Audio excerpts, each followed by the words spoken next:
What's up, guys? Welcome back to the channel. Here we are with another reaction. In this, we have Leiden. I hope I said that right.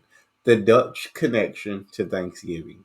Before we dive into the video, if you guys happen to enjoy, please don't forget to smash that subscribe button, give the video a thumbs up, and let's see what we in for. Also, if you'd like to support the channel by becoming a member, all you gotta do is hit that join button to receive your exclusive benefits. This episode of The History Guy is brought to you by MOVA Globes. Sit back, watch them spin, and be amazed.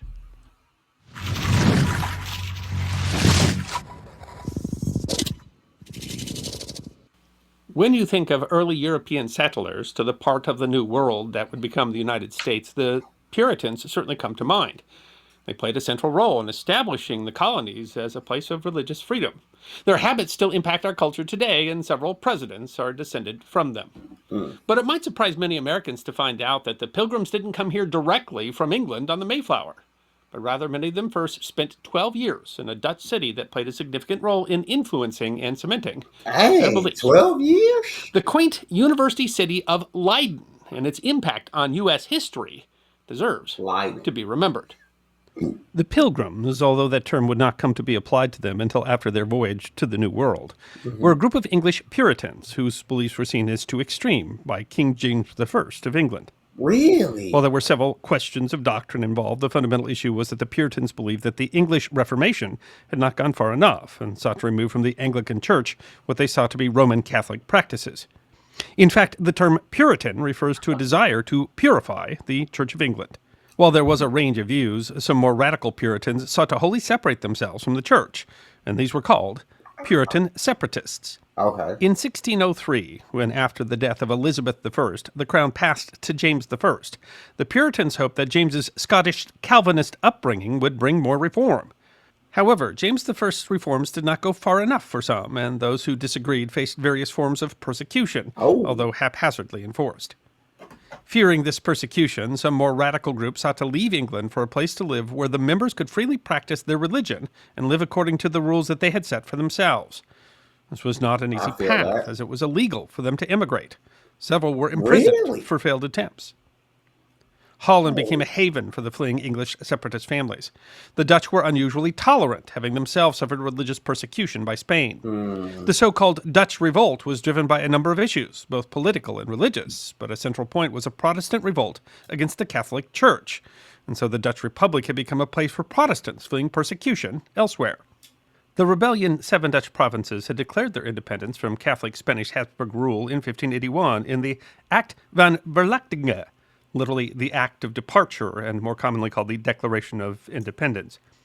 This document would have an influence on the fledgling United States nearly 2 centuries later. The Committee of Five was well aware of the existence of this document, and the American Declaration of Independence from 1776 borrowed passages, most notably the principle that citizens have the right to abandon their monarch if he does not respect the laws and traditional freedoms of the citizens. By 1608, the year the English Puritans managed to flee England, the war had largely turned into a stalemate, and in 1609 a 12-year truce was declared, although it was not a permanent peace, and Spain still did not recognize Dutch independence. While they first settled in Amsterdam, they quickly got caught up in rivalries with other Protestant factions who had, for similar reasons, fled England. Moreover, living was difficult in the Dutch capital, where restrictive guild rules essentially limited immigrants to manual labor. After just 9 months, they decided to relocate to the city of Leiden. I said it. Okay, so the Pilgrims, or as they were called, Puritans at the time, because they hadn't made that voyage to America yet. So they was like, the Church of England, y'all still got a lot of Roman Catholic practices, and we not really rocking with that, right? We want to practice our religion, and there's not enough reforms in the Church of England at the moment, and we think we need to take it further. And if you don't want to take it further, then we just gonna get up out of here. We're gonna bounce and practice the religion that we want to practice and follow the rules that we want to follow. So they bounce to Holland. But in Holland, you get to practice your religion, but you're an immigrant, so you got to do this manual labor. So it sounded like they was like, all right, we're out of this. Let's head to Leiden. Leiden had a renowned cloth industry.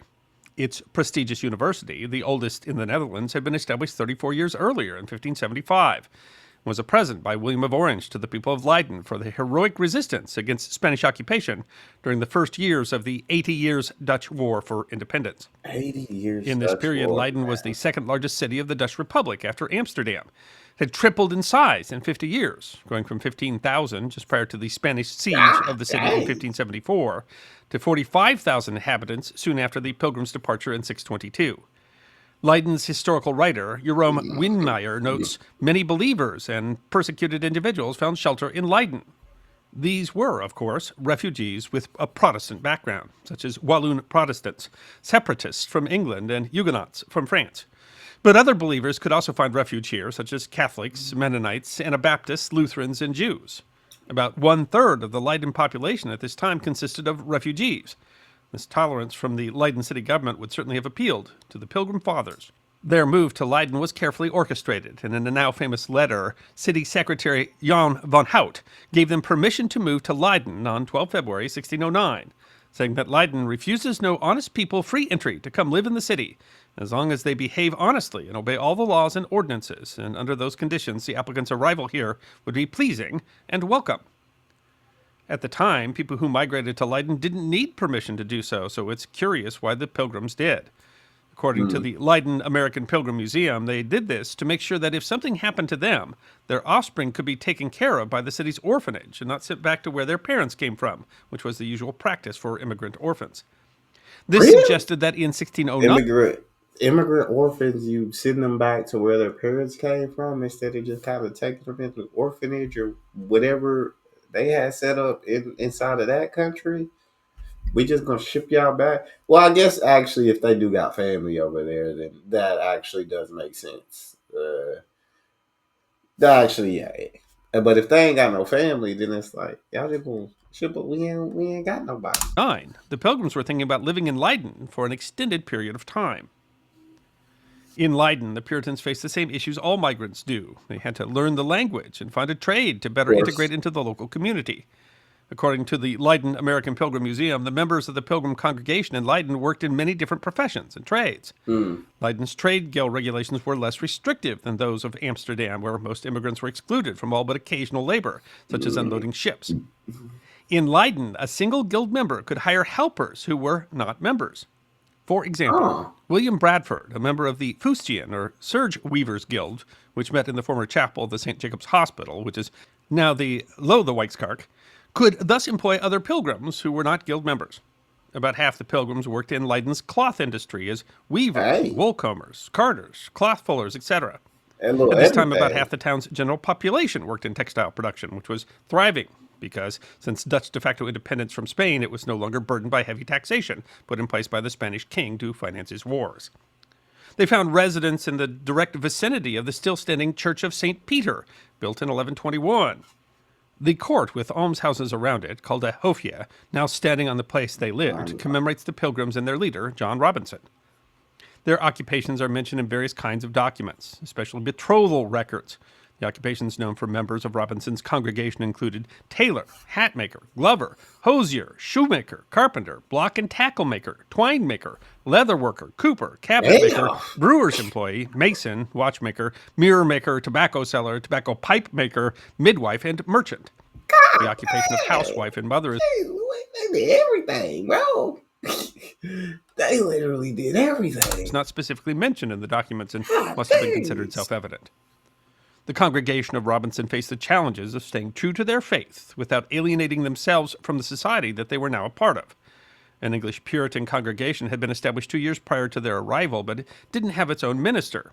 Like the Walloon and German Protestant congregations, they were considered part of the Dutch Reformed Church. Their rites and beliefs were identical, only the language used in the service was different. In those years, the Dutch minister would preach in English whenever he held a sermon for the English congregation. However, when the minister of the Dutch Reformed Church realized that the faith of the newly arrived Puritans was incompatible with his teachings, the Pilgrims successfully petitioned to have their own minister by September 1609. The salary of Reverend Robert Dury was to be paid by the city government, as was customary. It's important to understand the local context in which the Pilgrims settled. Got With you. the conflict against the Catholic Spanish now in the background, a heated religious debate within the largely Calvinist Dutch Republic had arisen. The main apple of discord was the issue of predestination. Hmm. The Counter-Remonstrants, also known as the Precisians or the Gomorrists, were a Calvinist group named for their opposition to the Remonstrants or the Arminians. The leader of the Counter-Remonstrants was the theologian Francis Gomorrus, based in Leiden. The core of the Counter-Remonstrance belief was predestination, which means that Hmm. a person's life is predetermined. Everyone is born Hmm. with a specific purpose, and individuals don't have free will See, to deviate from it, especially concerning their eternal salvation. I don't like that at all. Like, no free will. Your entire life has been predetermined, and you were born for a specific purpose. That that to me, I can't stand the thought of that because it's like it's not your life. Then, like you're every choice you made has already been determined. So yeah, there is no free will. Even when you think you're making your own choice, you're making a choice that was already predetermined. I hate the thought of it. I hate the thought of it According because it feels like, dang, bro, like, then am I not meant to reach the heights that I want to reach? And why do other people have better predetermined lives than I would have, than I had? So yeah, According to the Counter Remonstrance, a person's fate of reaching heaven or not was entirely predestined by God, and that's nothing a so person did during their weird. lifetime could change that predetermined outcome. That's insane. In contrast, the That's Remonstrants, insane. followers of theologian Jacobus Arminius, embraced a milder version of predestination.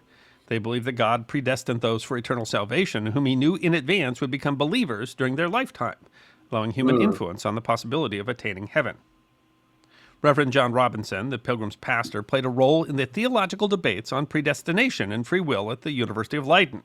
These debates were an extension of a theological conflict involving professors Jacobus Arminius and Franciscus Gomorrus. The positions taken in these debates had immediate political implications and garnered significant international attention. At one point, King James I of England even got involved to express his dissatisfaction with a professorial appointment. Robinson was a friend of the counter-remonstrant professor Johannes Polyander. Robinson is known to have engaged in a successful debate against the remonstrant professor Simon Episcopus. Polyander, who wrote the introduction to one of Robinson's books published by William Brewster, likely played a role in securing permission for the Pilgrims to conduct their religious services in a room within the Behind-Off Chapel. The Hmm. chapel had been repurposed after the Reformation to house the university's anatomy theater, library, lecture rooms, and even a room for practicing fencing. But as no classes Dang, or fencing practice was held on Sunday, the university allowed Robinson's congregation to use the building for their religious that practices. is very nice. These discussions showed both the depth of dissent over doctrine, even among Protestants, but also the extent to which the Puritans were able to practice their religion freely while in Leiden. Okay. Among the things that they were exposed to in Leiden was possibly the precursor to the most American of traditions. Dutch Protestants, Remonstrants and Precisians alike, believed in the importance of thanking God for what he had provided them on a regular basis. Hmm. Regardless of whether they believed God had decided their faith at birth or whether God's grace depended on one's actions throughout his life, the Yeah. Dutch Protestants were united in a desire to thank God for a good harvest. A Christian holiday called Dankdag, literally Thank Day, but in English Hmm. commonly Thanksgiving, was in Europe That's almost exclusively celebrated in the Netherlands. that's The full name crazy. is Thanksgiving Day for Crops and Labor. It always That falls on the first Wednesday. that's insane. That literally we thought Thanksgiving started in America. Thought this was an American holiday, but actually the Pilgrims who later came over to America to say and celebrated this holiday, but this holiday was actually celebrated in the Netherlands first. That's Wednesday of wild. November. Various Reformed movements have a church service in the evening to thank God for everything he has given that year. The Dutch evangelical public broadcaster EO notes there are similarities between Dankdag and American Thanksgiving. On both holidays, you reflect on what you've received and express your gratitude. It's Okay. likely that the Dutch Dankdag served as an early version of the American Thanksgiving. Yeah, The Pilgrim for Fathers sure. carried their memories of Dankdag with them and adopted it to their new situation. However, there are also significant differences. Hmm. Thanksgiving is a celebration for the entire American population, has become less religious in recent times, and is often celebrated Agreed. at home. Agreed. It's centered around food, particularly the traditional turkey, which frequently appears in American movies and on TV shows. In the Netherlands, only stricter Protestants observe Dankdag, primarily in an evening church service. It's unclear when exactly the Pilgrims first came into contact with the Dutch Thanksgiving. might have been before their move to Leiden when they lived in Amsterdam. Less likely is the first phase of their life in Leiden when they were still part of the general Protestant congregation in Leiden, because this period doesn't match up with the autumn months in which Thanksgiving is celebrated. Another possibility, perhaps the most likely, is that their introduction to Thanksgiving wasn't one single event. As their time in Leiden progressed and their understanding of the Dutch and integration in local society improved, they might gradually have come to understand, appreciate, and incorporate Thanksgiving into their own religious practices. A different theory suggests that Thanksgiving is instead, or perhaps also, based on the Leiden local holiday of Dre October, 3rd of October. On Oh, this day, dang, look at this picture. Hold up. This look like people fighting over food. Like people hoarding food, fighting over food, panicking. in 1574, the Spanish siege on the city of Leiden was broken by the Dutch rebels. The starving local population was given herring, white bread, and a Dutch dish called Uh, poetspot. that hearing it. I don't know how y'all do it. I don't know how y'all do it. That's one food I don't even think I could try. I just couldn't. Dish consisting of boiled and mashed potatoes, carrots, and onions. This event is annually celebrated by the locals by eating the same dishes, as well as a fair and a parade. The city's secretary, Jan van Hout, who had given the Pilgrims permission to settle in the city, was already in office back in 1574 and would die only months after the first celebration that the Pilgrims witnessed in December 1609. Celebrations giving thanks, especially after harvest, are as old as civilization. In fact, there were earlier civilizations by settlers in the New World before that famous feast in 1621, and the Native American Really? Wampanoag, who joined the feast, held their own seasonal celebrations before they ever encountered the Pilgrims. Still, there is little doubt that the tradition so important to Americans today and intimately tied to Pilgrim fact and legend was influenced by their time in Leiden. Despite their ability to practice their faith freely, in 1620 the congregation decided to leave Leiden.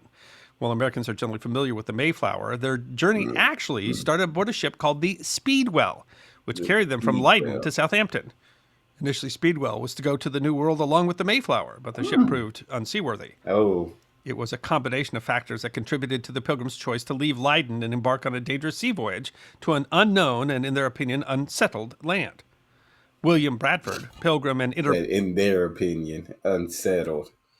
That's intermittent governor crazy. of the Plymouth colony for 30 years between 1621 and 1657, mentioned several complaints in his journal of Plymouth Plantation. First, life in Holland was so hard that few from England would come to join them, unwilling to subject themselves to a life characterized by the great labor and hard fare with other convenience, which the I feel Pilgrims that. underwent and were contented with. Second, old age began to steal upon them. Ooh, Third, Bradford blamed the Dutch for the Pilgrims oppressing even their own children, and not merely their servants, oppressive. with excessive work. These complaints might Dang. seem ironic, given the hardships the group faced in the New World, but even in Leiden it had proved difficult for the congregation to earn a living, and life had been hard. Bradford himself originally lived in an area called Stink Alley. Some members had returned to England as a result, and there was a fear the congregation would be broken up. Even worse, he said, was that some of the children revolted, drawn by the bad example of Dutch children into loose behavior and leaving home. After a decade in the Dutch Republic, they feared that their children were becoming more Dutch than English, and they feared that their congregation would slowly disappear. Another reason Bradford gave was that the Pilgrims wanted to try to convert the Indians. Having had little success convincing the Dutch on religious questions, such as observing the Sabbath, they thought that there was little their congregation to do to benefit the community in Leiden, and they had a desire for more meaningful missionary work. Okay. Finally, there was the fear So of they war. tried to convert the Indians, but y'all don't even speak the same language. Y'all don't. Y'all have completely different culture, completely different traditions, just two completely different things. So converting the Indians just was not a realistic. I mean, I guess they went for it, but you just it wasn't realistic. So at that point, when you realized you couldn't convert them, did you decide we got to kill them? We got to steal from them? A 12-year truce with the Spanish Habsburgs was coming to an end, and already the religious debate over predestination had started to turn violent, with the Leiden city government having to set up barricades and hire Oh mercenaries, wow! fearful of a popular uprising. In the spring of 1620, the Pilgrims gathered their belongings and made their way across the Channel. Time to After go. uniting with another group of immigrants, a grand total of 102 boarded the Mayflower from Plymouth, England, on September 6, 1620, to the New World, where they'd acquired a land patent from the London Company. Still, the time that the so-called Oh, Pilgrim that's Fathers spent in Leiden crazy. had a A profound pilgrim, impact on bro. the history of what would become the That's United wild. States. No less than 9 presidents are descendants from Pilgrims who lived in Leiden. Presidents John Adams, John Quincy Adams, Ulysses S. Grant, Calvin Coolidge, Zachary Taylor, Franklin Delano Roosevelt, George H. Bush, George W. Bush, and Barack Obama. What? John Adams was the United States minister to the Netherlands between What? 1782 and 1788 and lived in Leiden with his sons John Quincy and Charles. His mission was to gain support for the new American state. John preferred Leiden to Amsterdam, stating that the company and conversation are better in Hmm. Leiden, and sent his sons to the oldest university in the country. They Okay. enrolled in January 1781. The admissions register from the time containing their names can still be found in the university library. John Quincy was only 13 at the time, not an unusual age to enroll in those days. And according to Jan Pasma, former mayor of Leiden and writer of John Adams and his Leiden Friends, Hmm. Quincy Adams learned to speak fluent Dutch during his 2-year stay in Leiden, That makes making him sense. the second U.S. president to speak Dutch after Martin Van Buren, who grew up in a community of Dutch immigrants in New York and only learned English after entering school. He was Martin. I ain't never heard of that man. It was a U.S. president, Martin Van Buren. Yeah, I never heard of that president. That's a new one for me. Van Buren is the only U.S. president to speak Van English as Buren. a second language. Yes, we Americans tend to romanticize these Pilgrim Fathers. For people who were supposedly fleeing religious intolerance when they got to the New World, they established in Plymouth Bay Colony a theocracy that went so far as to banish and even execute religious dissenters. Mm-hmm. And that likely influenced the decision to include in the First Amendment to the United States Constitution a prohibition against establishing a state religion. But it was also likely the religious intolerance that they witnessed in England and the religious tolerance that they witnessed in Leiden that also influenced the decision to include in that amendment a protection for the free expression of religion. Mm. President George H. Bush visited Leiden in July of Oh. 1989. He was a distant relative of Thomas Blossom, who emigrated from Leiden to the Massachusetts Bay Colony on the second voyage of the Mayflower. And there, in the very same Peterskirk, in the shadow of which the Pilgrims lived, he said, "It is here in Leiden that the Pilgrims came to escape persecution, Hmm. to live, work, and worship in peace. In the shadow of the Peterskirk, they found the freedom to witness God freely and without fear. And it is from this place that they set their course to the New World. In their search for liberty, they took with them lessons learned here of freedom and tolerance." So when you understand how important that connection is between Leiden and the Netherlands and the history of the United States, then you see Yeah. that in order to really understand history, you have to have a good understanding of geography. Or in other Agreed. words, a good historian needs a great globe. Um. This is that same globe you remember from your childhood, except it's got a sleek new design. There's white swirls and red lines to represent ocean currents. The land masses are represented in greens and browns, and every desert, every mountain range is clearly delineated. It is that level of detail, as well as these brilliant colors, that makes this MOVA globe as attractive as it is informative. Okay. If you're a fan of the History Guy, you've seen my collection of these amazing globes grow. I love the things. And yes, this is spinning all by itself. There's no wires. There's no That's batteries. It is cool. spinning merely by the power of Oh the Earth's wow. own magnetic field No wires, no batteries. That globe is spinning by itself. What? and the light in this room. These are called MOVA globes, and their first of their kind technology allows them to rotate just using the energy of ambient light. And they Yeah. come in more than 40 designs, from Dang. world maps like this to an outer space collection to great works of art and even more. The outer space collection includes planets, it includes moons, it includes asteroid fields and constellations. And that's based on graphics that come from That's NASA dope. and the Jet Propulsion Laboratory. You can check out the whole collection at movaglobes.com. I love these things. If you put one of these on your desk or up on your bookshelf, it is guaranteed to be a point of conversation. And they make That makes great sense. gifts. And Mm. fans of the History Guy can take advantage of special discounts. Check out the link in the description for details. I hope you enjoyed watching this For episode of sure. the History Guy. And if you did, please feel free to like and subscribe and share. That was a great episode, and we got to learn about Protestants, the Puritans who left England in fear of religious persecution, wanted to practice their own religion, moved to Holland, Amsterdam, got to practice their religion. They were tolerant, but they could only work certain jobs. So they moved to Leiden, where it's a little less strict. Then came over to America. But it sounds like Thanksgiving was actually started in Leiden. Y'all talk to me in the comment section. Let me know what you think. If you enjoyed this video, please don't forget to subscribe. Give it a thumbs up. Check out the next. I'll see y'all next.